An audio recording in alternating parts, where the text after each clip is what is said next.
Hello everybody and welcome to Notorious Yu-Gi-Oh! I am Notorious Cly and this is our pure Resonator Red Dragon Archfiend deck profile.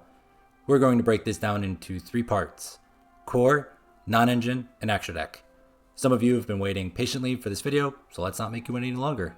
Let's get started talking about our core and 3 copies of Soul Resonator. This new card is literally a custom card. Soul fixes one of Resonator's biggest problems, which is how do I consistently find my non-tuner to combo with? Soul on normal or special summon can add any level 4 or lower fiend monster from your deck to your hand. That's right, any level 4 or lower fiend. If that wasn't enough to convince you to play this card, while you control Red Dragon Archfiend, you can banish it from the graveyard to basically Baylings, protect your board from destruction. This card is absolutely bananas. From one custom card to the next, here we have 3 copies of Crimson Resonator. The goal of any competent Resonator Red Dragon Archfiend deck has always been, and still is, to resolve the second effect of Crimson Resonator, to special summon up to 2 Resonators not named Crimson from hand or deck. The amount of synchro material that this card gives us is absolutely insane. Oh yeah, it also specials itself for free if you have no other monsters. All that synchro material and it still doesn't even need your normal summon. I feel comfortable playing 3 copies of Soul and 3 copies of Crimson because they're both fantastic to start combos with, or weave into a combo along the way. The main difference between the two of them is that Soul finds its non-tuner, and Crimson requires you to open a non-tuner with it. Soul also eats your normal summon, and Crimson does not. So there's advantages and disadvantages to starting your combo with either of them. Next up are the Resonators. We don't really want to open. It's not the end of the world if we do, but ideally we'd like to find them over the course of our combo. And we have 1 copy of Vision Resonator, 1 copy of Synchron, and 1 copy of Chain Resonator. Vision and Synchron are more okay to open since they can special summon themselves from the hand. Vision if there's a level 5 or higher dark monster on the field, Synchron if there's a synchro monster on the field. I don't view these two as extenders though, because they always require other pieces to be in play in order to turn into something meaningful. Their effects are still wonderful though. Vision gets us access to our archetypical spells and traps when it's sent to the graveyard from anywhere, and Synchron allows us to recycle a Resonator not named Synchron from the graveyard. Chain is a card that's a lot worse to open, since to get any real value out of it, it requires your normal summon. Again, it's not the end of the world if we open it, because there are enough ways for us to start combos without using our normal summon, but ideally we would only ever like to find this throughout our combo. Chain on normal summon, if there's a synchro monster on the field, can special summon a Resonator from deck. Chain being a level 1 tuner that can grab us another tuner of any level from 1 to 3 is very important for a couple of our combos, and that's really why we want to play it. Out of these 3, the only one that I've really considered playing more of is Vision, just because gaining access to archetypical spells and traps is so very valuable, especially when one of them can search a starter for us. There's some odd hands that you open Vision in a way to dump Vision, and that gets you into a combo. So I'll have to really test that out, see if I like playing multiple copies of it. I don't think I would ever play more than 2 though. Another thing that makes me want to play more copies of Vision is it seems to be the cleanest way to extend if your opponent hand traps you, since our main combos all work off of even numbers and Vision is a level 2 that specials itself. Let's move on to our archetypical back row. We have 3 copies of Resonator Call. Searches any Resonator, not once per turn. Boom, done. We are moving on. Next up is 3 copies of the new Crimson Gaia. This card is also approaching custom card levels. It searches Soul and Vision and our atypical back row and Book of Moons, our opponent's monsters when RDA attacks, and revives an RDA when a monster is destroyed by battle or card effect. There's so many good things about this card. I love it, and that's one of the reasons why I'm playing 3 of it. Next up is 1 copy of Red Zone and 1 copy of Fiendish Golem. Let's talk about Red Zone for a minute. Red Zone pops an opponent's card if we control RDA or a monster that specifically mentions RDA. Also, it recycles a Dark Dragon Synchro from the Banish pile, which is absolutely crazy when it's paired up with something like Red Supernova Dragon. Spoilers, Red Supernova Dragon is not a hard once per turn, it's a soft once per turn. When you bring it back from the Banish pile, it counts as a different copy of itself. Red Zone is absolutely mandatory to play, and I would always encourage you to play 1 copy. It adds too much value to the list. And Fiendish Golem is what we're going to talk about now. I go back and forth on whether or not I should be playing this card. For now, I've settled on play it. Since I'm on 3 copies of Crimson Gaia, there's always the chance that I open Gaia and the other starter that I need to actually make plays, which means I usually have a bonus search for an archetypical spell or trap. And getting both Golem and Red Zone into your combo makes the board so much more difficult to out and interact with, since you'll have a bunch of very powerful monster effects and then multiple back row effects and then maybe even something in the hand as well. Another reason to play Golem, and one of the reasons why I settled on it, is it works wonderfully with Bestial Despotter, since Despotter needs something in the banished pile to turn on its effects, and Fiendish Golem guarantees that you can get something there. You can even use it to banish your own monsters. You can do that to turn on Despotter, or you can use it to dodge something like Targeted Effect Negation. Pretty cool. Now let's talk about our non-tuners. We have 3 copies of Bone Archfiend and 3 copies of Wandering King Wildwind. Both of these cards are fantastic. Wildwind specials itself as long as you have a a Fiend type tuner with 1500 or less attack on board, which is any Resonator. The turn after it was sent to the graveyard, you can banish it to add a Fiend type tuner with 1500 or less attack to your hand.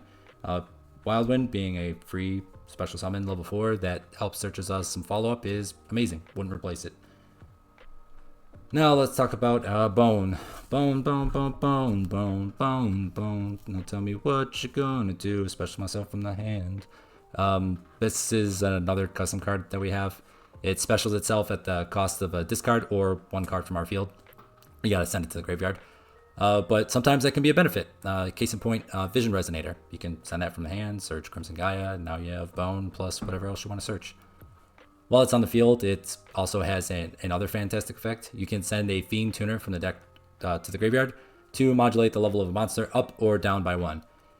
Bone is so important for so many combos. Most commonly though, you will just search it off of Soul Resonator, use Bone's effect to modulate Soul Resonator's level, and then you now have a level 2 tuner plus a level 4 non-tuner, so you're back on our preferred combo path. Next up, let's just talk about a couple of combo pieces. Didn't really know where to slot these into the core, so they're getting their own section. We have 3 copies of Supe Dustwalker and 1 copy of Supe. I can't stress enough how important Dustwalker is for this deck list. This is the only card in the deck that I would consider like a legitimate extender. It doesn't require something already to be on the field to make something. As long as you've put a Resonator in the graveyard over the course of your combo, Supe is live. And that's because Supe is a level 1 Fiend type tuner, and Supe Dustwalker is a level 5 non-tuner.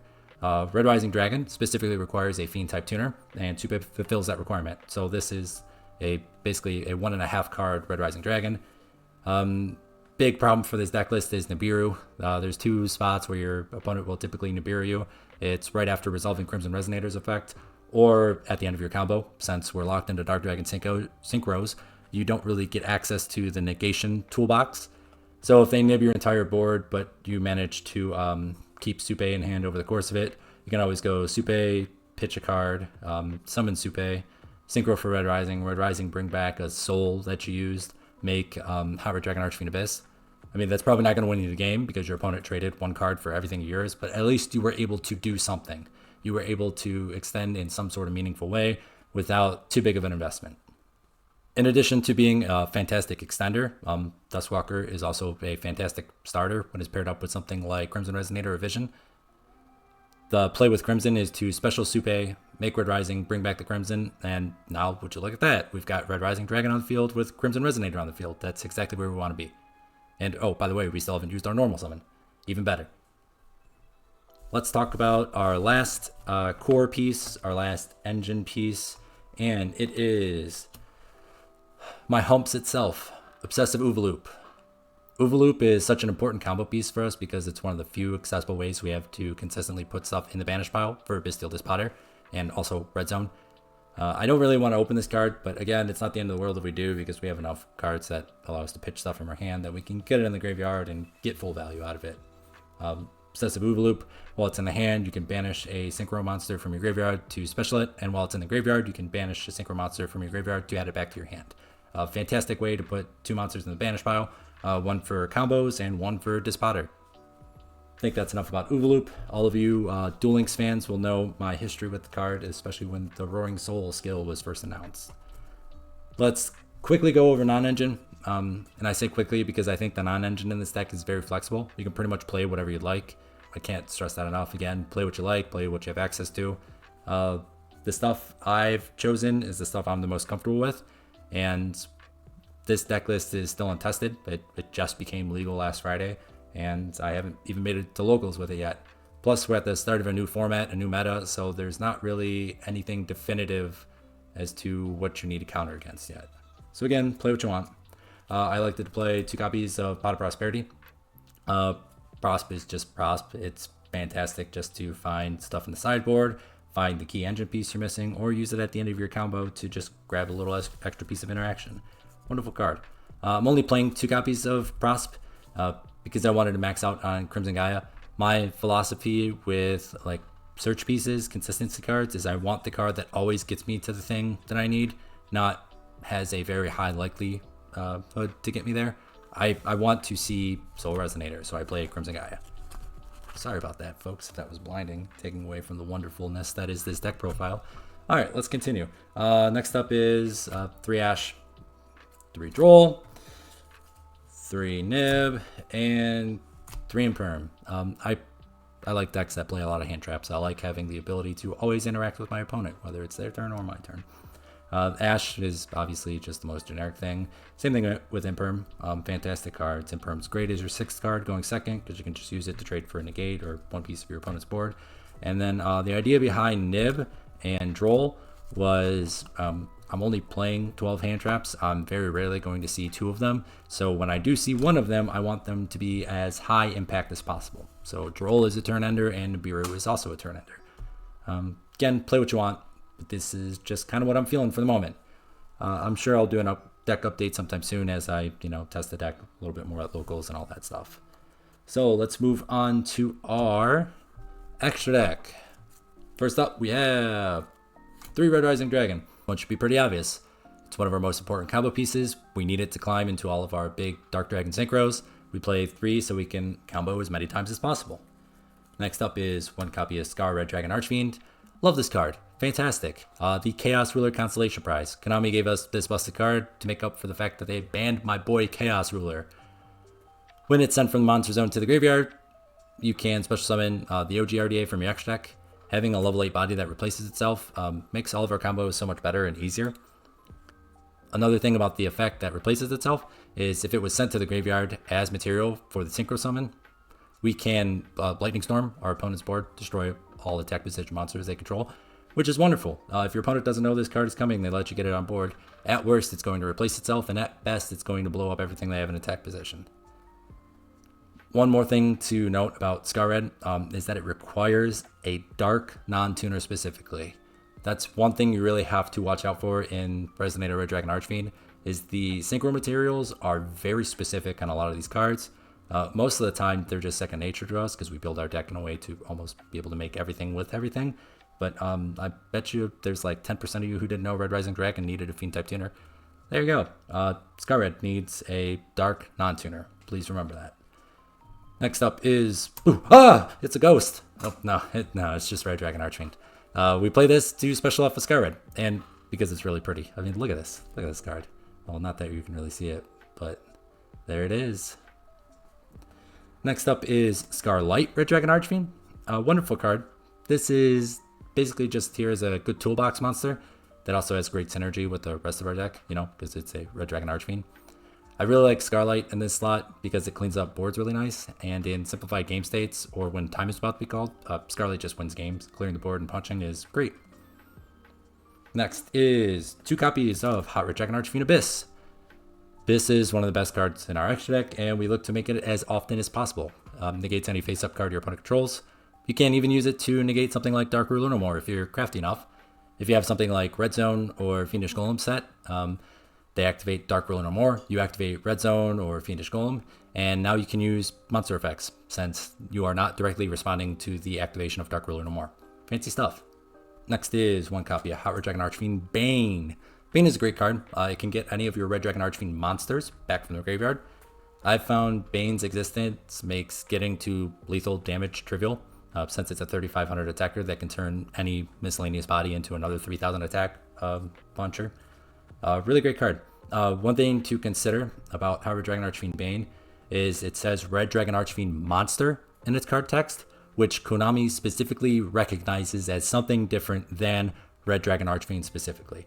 So in the instance of Red Zone, where it says if you control Red Dragon Archfiend or a monster that mentions Red Dragon Archfiend, da da da da da da da. How Red Dragon Archfiend Bane, even though it says Red Dragon Archfiend right in the effect text, since it directly precedes monster, it does not count as a legal card that allows you to activate the effect of Red Zone. The more you know.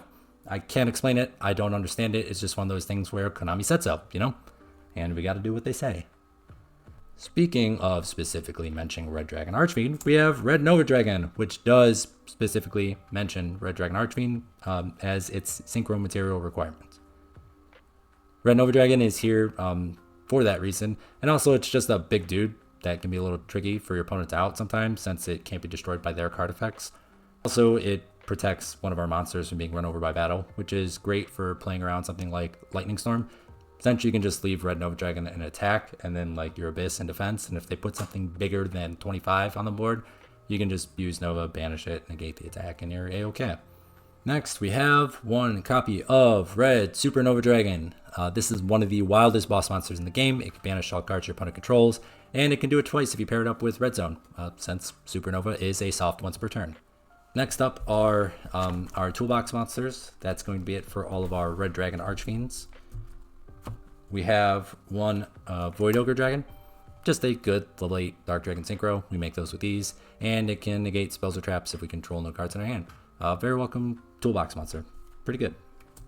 And then we have the boy Bestial Dispater. This is crazy good in general, and even better in Resonator Red Dragon Archfiend deck list because it's a Dark Dragon Synchro. It fits right in. And Dispater's ability to summon stuff back from the banish pile makes it great to use with Oogaloop.